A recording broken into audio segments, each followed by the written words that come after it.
Good morning student. आज के इस वीडियो में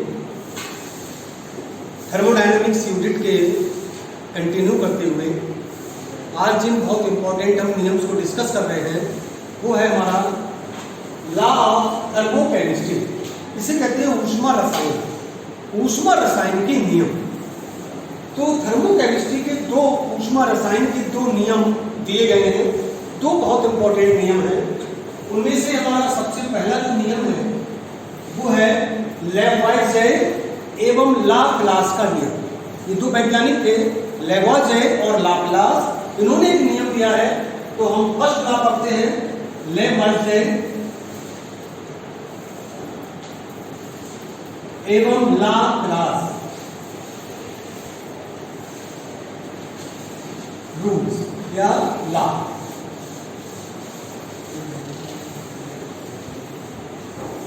लेवॉइज़े एवं लाप्लास का नियम, ये नियम पहला नियम है इसका ऊष्मा रसायन का।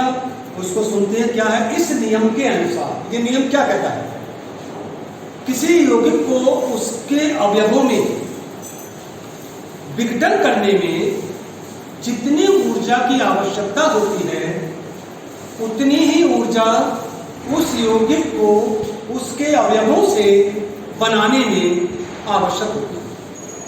दोबारा सुनिए, इस नियम के अनुसार किसी यौगिक को उसके अवयवों में अपघटित करने में जितनी ऊष्मा की ऊर्जा की आवश्यकता होती है उतनी ही ऊर्जा उस यौगिक को उसके अवयव तत्वों से बनाने में निर्मित होती है।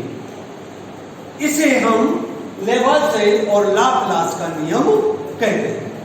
एक उदाहरण की सहायता से आप इसको समझ सकते हैं। देखिए, जैसे अगर हमने कार्बन डाइऑक्साइड है CO2 गैस, अगर इस कार्बन डाइऑक्साइड को हम विघटित करें इसके अवयवों में, तो इसके अवयव कौन कौन से होते हैं। कार्बन में टूटेगा ये और ऑक्सीजन में टूटेगा। कार्बन सॉलिड है और ये गैस है। तो इसके टूटने में यहाँ पर जब विघटन किया तो हमको ऊष्मा की आवश्यकता होती है डेल्टा H। यहाँ पर प्लस 94 किलो कैलोरीज ऊष्मा की आवश्यकता हुई एट 25 डिग्री सेल्सियस। मतलब 94 किलो कैलोरी ऊष्मा की आवश्यकता होती है जब कार्बन डाइऑक्साइड को उसके अवयवों में अपघटित किया जाता है।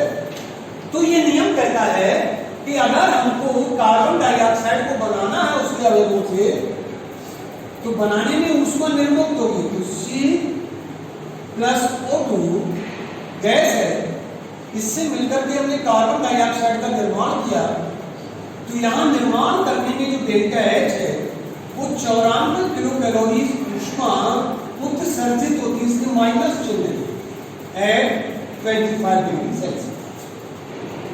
मतलब दोनों मान समान रहते हैं। अर्थात क्या मतलब हुआ, 25 डिग्री सेंटीग्रेड ताप और स्थिर ताप पर एक मोल कार्बन डाइऑक्साइड का उसके अवयवों में विघटित करने में 94 किलो कैलोरी ऊष्मा की आवश्यकता होती है, जबकि 25 डिग्री सेंटीग्रेड ताप और स्थिर ताप पर एक मोल कार्बन डाइऑक्साइड का उसके अवयवों कार्बन और ऑक्सीजन से मिलकर बनने में माइनस 94 किलो कैलोरी अर्थात 94 किलो कैलोरी ऊष्मा उत्सर्जित होती है। माइनस चिन्ह उत्सर्जन के लिए प्रदर्शित करता है और ये चिन्ह अवशोषण के लिए प्रदर्शित करता है। दोनों का मान बराबर है, इसे हम लेवॉइज़े और लाप्लास का नियम कहते हैं। दोनों में ऊष्मा का मान बराबर है। आइए, दूसरा बहुत महत्वपूर्ण नियम है इसका। एक रशियन रसायनज्ञ थे ये, हेस नाम था। हेस का स्थिर ऊष्मा संकलन का नियम, तो इसका नाम है Hess law of constant heat summation. Hess के स्थिर ऊष्मा संकलन का नियम, ये इस ऊष्मा रसायन का दूसरा महत्वपूर्ण नियम है। ये रशियन वैज्ञानिक थे हेस। इन्होंने बताया, क्या बताया इन्होंने, कि चाहे कोई अपक्रिया एक पद में कराई जाए अथवा एक से अधिक माध्यमिक पदों में, इस टाइप से अभिक्रिया में कुल एंथैल्पी परिवर्तन समान रहता है। इसे हेस का स्थिर ऊष्मा संकलन का नियम कहते हैं। दोबारा सुन सकते हैं इसको। इस नियम के अनुसार कोई अपक्रिया, कोई रासायनिक अपक्रिया एक पद में कंप्लीट की जाए अथवा एक से अधिक माध्यमिक पदों में, तो उस अपक्रिया में कुल उत्सर्जित अथवा अवशोषित ऊष्मा की मात्रा दोनों में ही समान रहती है। कुल ऊष्मा परिवर्तन स्थिर रहता है। इसे हेस का स्थिर ऊष्मा संकलन का नियम कहते हैं। कांस्टेंट रहती है हीट, नेट ऊर्जा में परिवर्तन समान रहता है, चाहे अपक्रिया एक पद में हो अथवा एक से ज्यादा माध्यमिक पदों में हो। तो जरा देखें कैसे समझना है इसको। जैसे मान लिया कोई अपक्रिया, कोई हमारा कारक ये है और ये ए से ये इसकी अंतिम अवस्था ये बी में पहुंचा। ये अपक्रिया, ये हमारी इनिशियल स्टेज है, प्रारंभिक अवस्था से कोई निकाय चला और ये अंतिम अवस्था में पहुंचा, ये फाइनल स्टेज है। और इसमें पहुंचने पर ये अपक्रिया कंप्लीट हो गई और इस अपक्रिया में मान लिया Q कैलोरी ऊष्मा उत्सर्जित हुई। ये अपक्रिया हमने एक पद में करा दी, कंप्लीट हो गई और इसमें Q कैलोरी ऊष्मा का उत्सर्जन हुआ। अब इसी अपक्रिया को हम कुछ पदों में कराते हैं, यही रिएक्शन होगी, हमको यहीं तक पहुंचना है। तो माना पहले हम ए से चले, ए से चलने के बाद हम सी तक पहुंचे और इस पद में Q1 कैलोरी ऊष्मा का उत्सर्जन हुआ।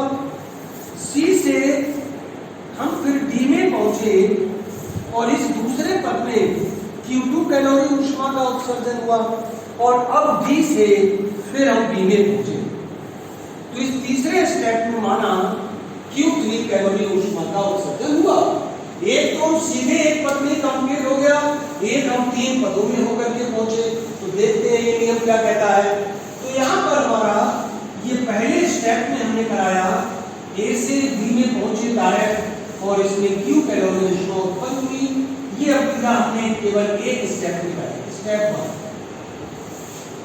अब दूसरी अपक्रिया हमने ए से सी में पहुंचे और इसके पहुंचने पर Q1 कैलोरी ऊष्मा उत्पन्न हुई। सी से हम डी में पहुंचे तो इसमें हमारा Q2 कैलोरी ऊष्मा उत्पन्न हुई और डी से अब हम तब पहुंचे बी में, इसमें हमारा Q3 कैलोरी ऊष्मा उत्पन्न हुई। इस अपक्रिया को हमने 3 स्टेप में कराया, स्टेप सेकंड। तो इस स्टेप 1 और स्टेप सेकंड दोनों में जो ऊष्मा का परिवर्तन होगा वो स्थिर रहेगा, कांस्टेंट रहेगा। तो जरा देखते हैं इस पद में ऊर्जा का कुल योग कितना हो गया। कुल ऊर्जा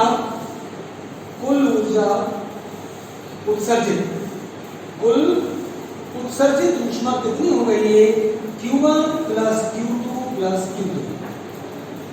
ये सारे पदों की ऊष्मा को हमने जोड़ दिया।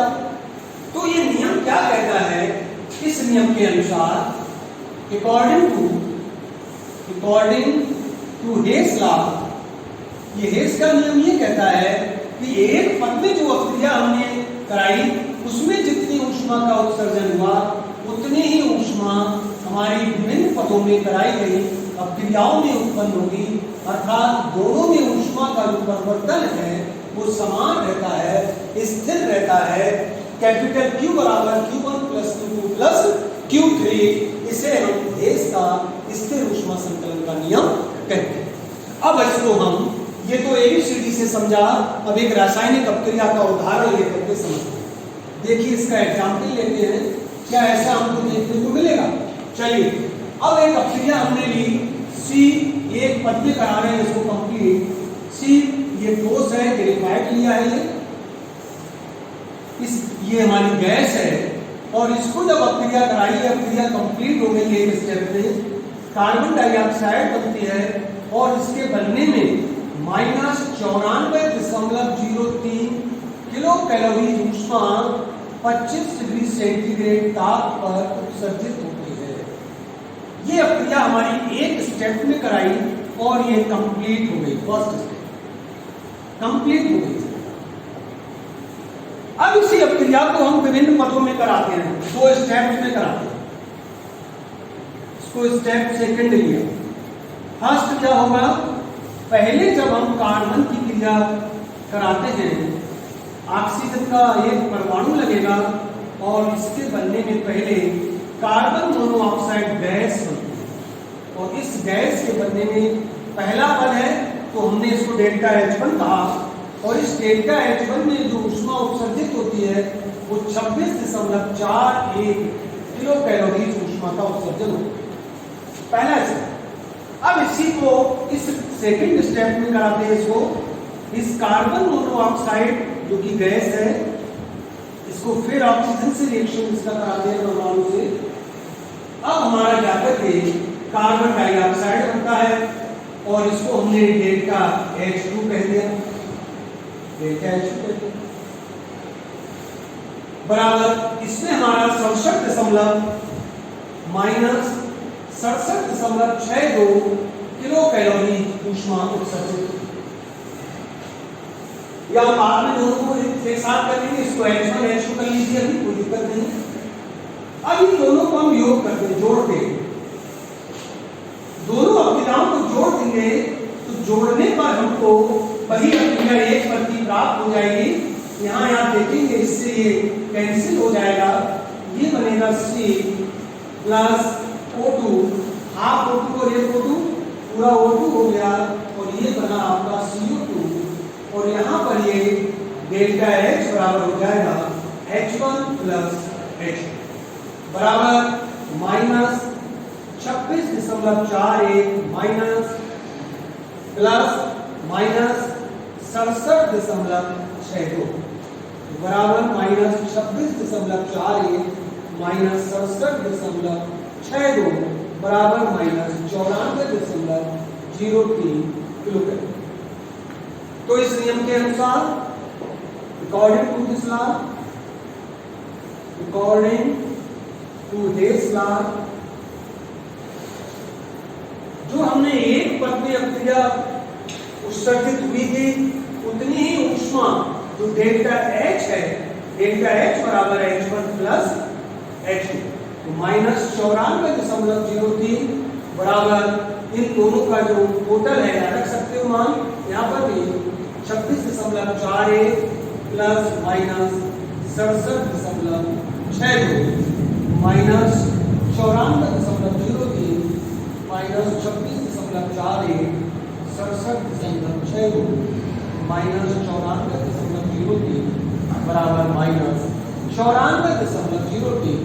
दोनों तरफ ऊष्माओं का मान बराबर रहा, चाहे अभिक्रिया हमने एक पद में कराई अथवा एक से अधिक माध्यमिक पदों में, दोनों में ही इसका मान समान रहता है।